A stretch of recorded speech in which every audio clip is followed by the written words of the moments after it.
Oh, there he is. There it is. He's got it. Jack, you've got it. You've got it. Oh my God. Wow. Directly overhead. We are about 30 seconds away.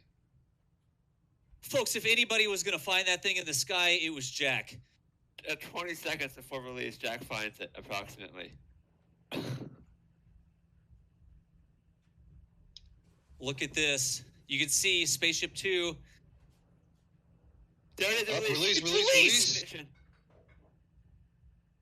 And we had a short Okay. ignition. It looks like engine has shut down. They aborted. Okay, they've aborted. Yep. That is, they have this system designed to handle the situation. So Unity will now glide back to Spaceport America. And that's exactly why they were on this specific heading. Vehicle not looking like it's under power, but it is on a heading. It's on a trajectory here to go back to the spaceport.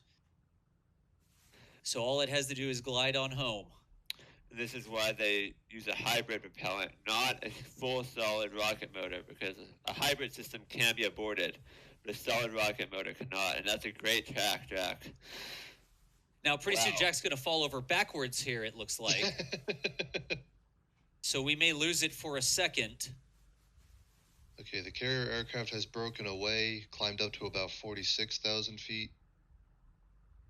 And Meanwhile, the call on this, I'm not sure. I think Jack may continue this track. I don't think he's probably going to try to. Yeah, he's not going to have time to move. Yeah, to they move. get very high. I would just do your best up here, Jack. Yeah.